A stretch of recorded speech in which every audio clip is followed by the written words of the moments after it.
Do you want to last longer during sex? There's a practice for that. Hi, I'm Andrew. And I'm Mark. And today we're going to share a practice from Fabienne Annick to help you last longer in bed.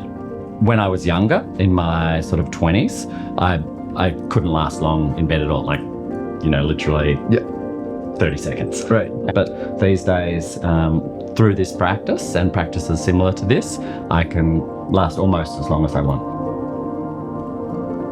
So many of us grow up feeling like we should self-pleasure or masturbate in a way that is as quick and quiet as possible so that we don't get caught. And so we actually train our bodies from very early on to have an orgasm as quickly as possible. We also often have this relationship to orgasm where it's something to do because we're bored, or it's something to do so that we can go to sleep. And again, we're actually training our bodies to orgasm as quickly as possible. Then later on, we have sex and we wonder why it's so hard to last as long as we'd like. When you train your body in a specific way, it's very hard to then just automatically show up in a different way when you want to. So today I'm going to share with you a practice that allows you to retrain your relationship to your sexual energy so that you can actually learn how to last longer, how to last as long as you want, and how to separate orgasm and ejaculation if you choose to. The name of this practice is edging, and this is something that you can do by yourself and that you can do for anywhere between 10 to 30 minutes. So in this practice, you're going to masturbate and you're going to be working on a scale of 0 to 10. So you're going to track how aroused you are, 0 being I'm not turned on at all, and 10 being I'm hitting the point of no return. I'm going over into orgasm or ejaculation. And you're going to increase your state of arousal and then allow yourself to drop back down, increasing your arousal and allowing yourself to drop back down. And as you do this, you're going to be using a few simple tools to help you to spread that energy through your body so it doesn't just build up in your cock, in your pelvic floor.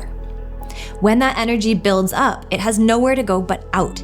And so when you allow that energy to build but don't do anything with it, then it tends to cause ejaculation.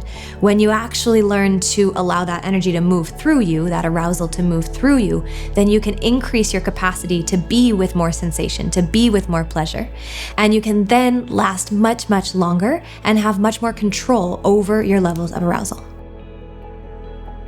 You're going to start by breathing and massaging yourself. And why you do this is so that you're bringing the pleasure and the arousal and the enlivening experience to your whole body. So often we just focus on the genitals, and it's so helpful in this practice if your entire body is turned on and alive.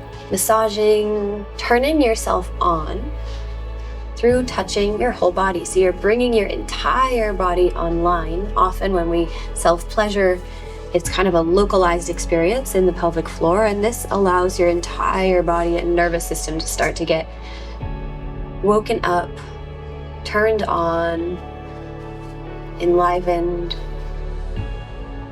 You're then going to start self-pleasuring, you're going to start stroking your cock and bringing yourself to about a level 5 of arousal. To start to stroke, massage your cock, your testicles. And as you do this, maintaining your connection to that deep belly breath. And so taking all the time you need to get yourself to whatever a level 5 feels like for you. And I'm curious, what does this level 5 of arousal feel like? Yeah, level 5 for me would probably feel like I have a hard on, and the pleasure is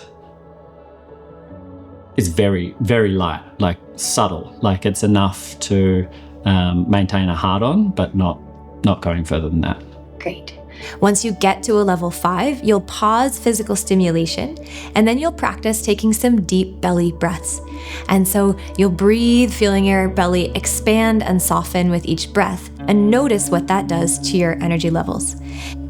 So rather than where most men often breathe from in their chest, sort of bringing the breath right into the belly first and then bringing it up and then letting it come back down. Exactly. And really focusing on the belly as you're breathing, particularly in the higher states of arousal.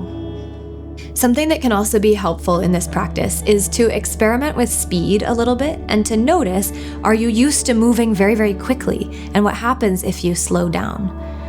Can you speed up the movement and actually deepen your breath So play around with speed, get to know yourself within those different ways of touching yourself, and allow yourself to actually slow down and become way more present with the entire experience and with all the sensations that you're feeling.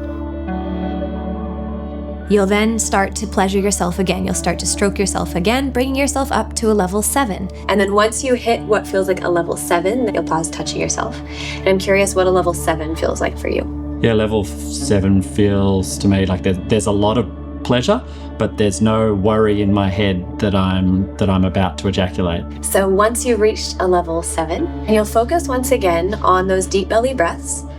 And this time you'll also focus on softening your pelvic floor, softening your glutes, your abs, your whole body. So often we tense our muscles when we're getting to higher levels of arousal, either to increase the pleasure or to try to not ejaculate. But in this level 7, you're going to just completely soften your body and deepen your breath so that you're taking deep belly breaths with a soft body. I also really encourage you to practice sounding, and when you do so, to fully release your jaw, to allow the sound to be deep and full.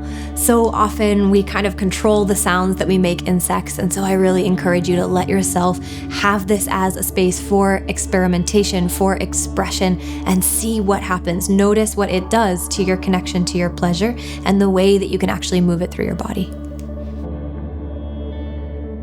You'll let your levels drop down a little bit, and then you'll move back up to a level 8. And I'm curious what a level 8 of arousal feels like to you. From a level 7 to a level 8, what signifies to you that you've reached up to a level 8?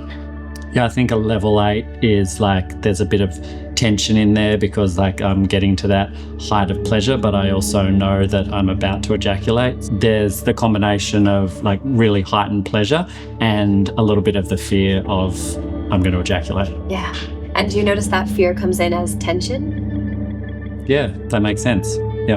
Once you reach level 8, you're going to again focus on deep belly breaths, softening, relaxing the body.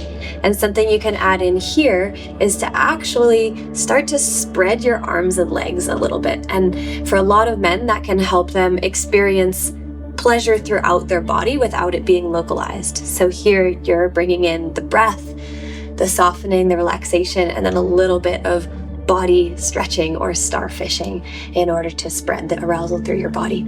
So you'll notice that this feels different from your habitual masturbation, that this feels very different from just doing this so that you can fall asleep, doing this for a sense of relief. And so different things might come up. You might feel frustrated. You might feel emotions that you're not used to feeling in masturbation. And this is a beautiful place for you to meet those parts of yourself, to meet what is there for you. And this is such an incredible way to develop sexual mastery, is to actually be present with yourself in areas and ways that you haven't normally met yourself.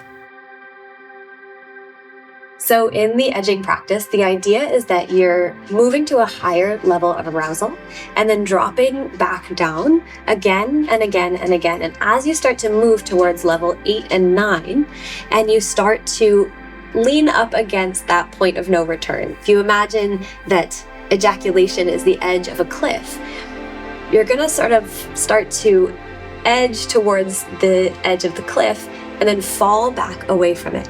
And what happens here is you actually get so much more pleasure in your body, and you can begin to separate orgasm and ejaculation.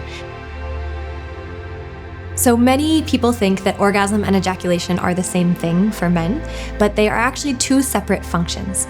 Orgasm is when your body goes into a peak state of pleasure and experiences these pulses of sensation, of pleasure. Ejaculation is the expulsion of semen. And so while these two things tend to come together when you aren't practicing, they can actually be separated. When you learn to separate these two things, you can have orgasms without ejaculating, which means that it's going to be a more full-bodied experience. It's going to have a different tone to it. It's going to be even more deeply pleasurable. And you also can have multiple orgasms, which allows you to have more than one orgasm without feeling that drop in energy that happens after ejaculation. So that is a little bit of a more advanced practice and something that you can get if you practice this very frequently or over a longer period of time. But just this practice alone is going to give you some fundamental tools to be able to last longer, to be able to experience more pleasure and have more control. Any reflections on the practice? Yeah, the most powerful part of this practice for me is actually like implementing the breathing and sounding, because that's the thing that really changed for me. Just sort of taking the pleasure up and down was a game changer to start, but to really be able to last as long as I wanted, I had to bring in like movement and sound and breath. So I think that's one of the most important like parts of this practice. Yeah, the thing I love is that there are different levels of this practice. Like you can bring in more or less. It can start off with just simple touching, and then like you said, the breath, all these other elements can allow you to progress and kind of grow more advanced with it as your technique grows more advanced. Yeah. Let us know how it went for you in the comments. Please like and subscribe. And we'll see you next week for another great practice.